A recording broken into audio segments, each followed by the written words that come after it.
My recipe for Mississippi pot roast made in the oven and with potatoes is easy and delicious. It seems like this recipe is usually made in a crock pot or in an Instant Pot, which I still do not have. I know I'm behind. And I know other people out there are like me, but they still want to give this really interesting recipe a try. So I figured, why not share this version with the YouTube cooking community? For those of you who don't know, Mississippi pot roast, from what I have researched online, is a recipe that originated in Mississippi and then it found its way into a church cookbook. And then a few years ago, the New York Times did an article and it went viral on social media. It is kind of interesting. It's different from what you would expect. The original recipe starts out with a 3 to 4 pound chuck roast, and then it has just 4 other ingredients: 1 packet of au jus gravy mix, 1 packet of ranch dressing mix. I've heard that the original recipe has Italian dressing mix, not ranch, but the overwhelming majority of recipes online have ranch mix, so that's what I'm using. Some pepperoncini peppers. The peppers, and then most of the recipes add a little bit of the juice as well. And 1 stick or 113 grams, 8 tablespoons of butter. I know that that's quite a lot, so I am going to add my own spin to this Mississippi pot roast and make it a bit healthier. I am starting out with a 2 pound chuck eye roast, technically 1.7 pounds. I could not find exactly 2 pounds. And although you don't have to do this step, it's going to add a lot of flavor. I'm going to brown it before putting it in my pan. So here in this pan, I have about 2 to 3 teaspoons of canola oil. I'm going to heat it up for about a minute on medium heat. Then I'm going to add my chuck roast and brown all sides. Now that my oil is hot, time to add the meat.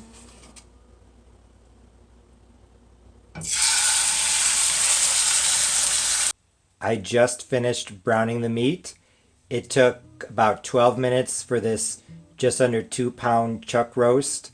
What I did is I browned it 4 minutes on the bottom, 4 minutes on the top, then about 2 minutes on each side. Now that the meat is browned, let's get this Mississippi pot roast ready for the oven. I am putting this in a 9x13 Pyrex baking dish that is buttered. Now I'm going to add my potato and other vegetables. I have 2 medium russet potatoes, 1 small red potato, 1, I would guess, medium carrot, and 2 small celery stalks, along with the equivalent of 2 small onions. I am just going to arrange everything around the meat, and then it will be time to add the flavor. It's time to add flavor to my Mississippi pot roast, but of course, I don't want those brown bits from the pan to go to waste. So here, I'm adding 1 cup of homemade vegetable stock, and I'm going to scrape over medium heat just to pick up all of those bits from the pan. Like I said earlier, it seems like Mississippi pot roast is usually made in a crock pot or Instant Pot, but since I'm making mine in the oven, I have to do things a bit differently. The pan in which I browned the meat had some brown bits on the bottom that were full of flavor, so to get them up off of the bottom of the pan, I took some of my homemade vegetable stock that I made earlier in the day. I took a cup, poured it into the pan, and over medium heat just stirred for about a minute. And now, as you can see, that vegetable stock is basically now a beef broth. What I'm going to do now is I'm going to add the flavor packets. When Mississippi pot roast is made in a crock pot or Instant Pot, it seems like people just empty the contents of the packets over everything. But I'm going to dissolve the powders in my stock. So here I'm going to add the ranch.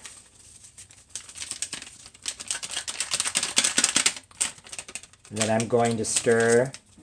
Then I'm going to add the brown gravy, the au jus mix, and then I'm going to stir. And once they're both combined, I'm going to pour it over everything in the Pyrex dish. Now that everything is mixed together, I'm just going to pour it over the meat and the potatoes. I would recommend getting this gravy mixture ready before cutting up your potatoes, just to make sure that they don't start to turn brown.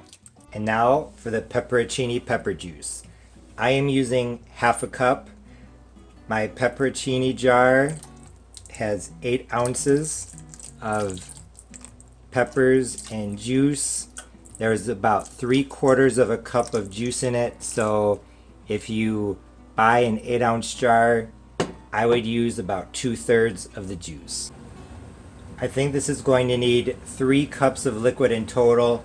So after 2 cups of the stock with the mixes and half a cup of the pepperoncini juice, I'm going to add another half a cup of vegetable stock that I use to clean out the pan. Like I said, the original Mississippi pot roast recipe calls for a stick of butter, which I'm not going to do. Instead, I'm just going to do 1 tablespoon of butter, and I am going to cut it into little pieces and just dot it over the meat and vegetables. I think this will be enough to give the flavor of butter without the calories of a full stick. I almost forgot the peppers themselves.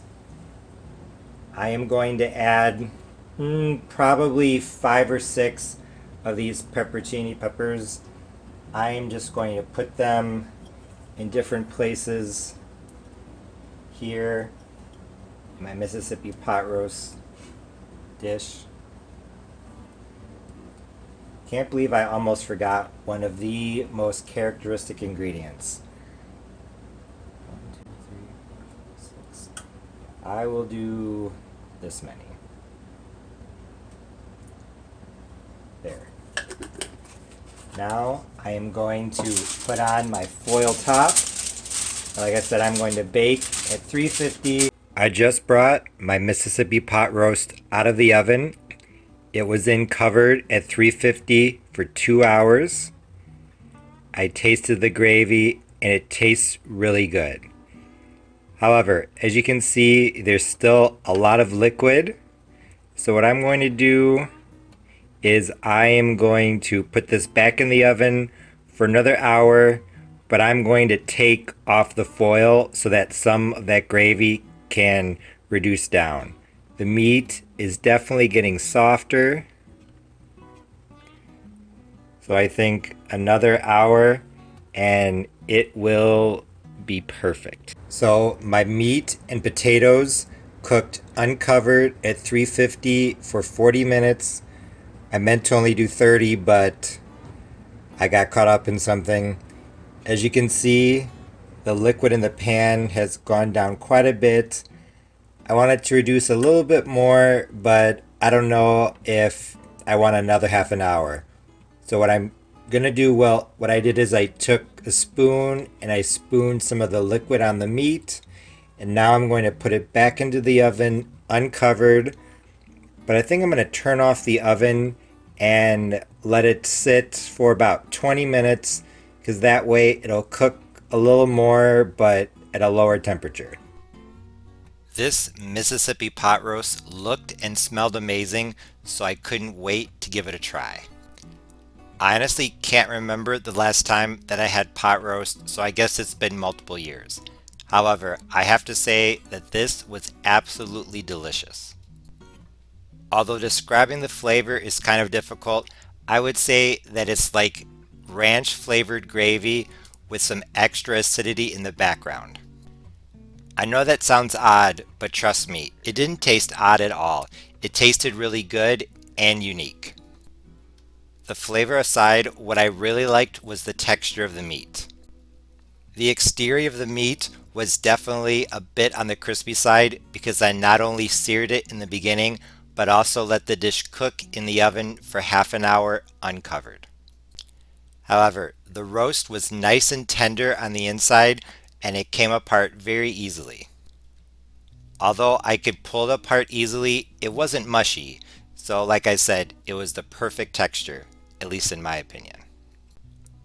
I also really liked the texture of the potatoes because, just like with the meat, at first I cooked them in a moist heat and then I took off the foil and cooked them with a dry heat so they crisped up nicely on the top. Although there was definitely a bit of acidity from not only the ranch but also from the pepperoncini juice, this did have a bit of heat, but it was not spicy by any means. So if you're afraid of spicy things, you don't have to worry. One of the best parts of this Mississippi pot roast baked in the oven was the pan drippings. Although you definitely could make a real gravy if you wanted, I thought that just pouring the juices over the roast and the potatoes was fine. Why go through more work or more quilombo when you don't have to? Like I already said, the classic Mississippi pot roast recipe calls for a stick of butter. But to be honest, I didn't miss it at all. Would the extra butter be good? I'm sure it would be, but like I said earlier, I just think that's a lot of calories for something that's not a pie or cake. Although Mississippi pot roast is definitely a popular recipe, I wanted to point out that I think the story that this originated in the 80s or 90s is probably true. I'm not sure if any of you know what Google Trends is. It's a website that keeps track of what people are searching for on Google. If you go back to 2004, you can see that not very many people were searching for Mississippi pot roast until about 2012. And it's gradually become more popular since then. So, judging from the Google Trends data and from what I've read about this recipe, I think that this definitely was created in the somewhat recent past, 30, max 40 years. And even though it became locally known in Mississippi, it wasn't until the internet and social media that this recipe became widely known. So it just goes to show you that the internet is a powerful thing. Like I said earlier in this video, most Mississippi pot roast recipes call for a crock pot or an Instant Pot, which I don't have. So I wanted to see if I could make an oven version of this dish, which I did. It was an absolute success, and I hope that you give it a try. As always, thanks for watching. See you next time. Bye.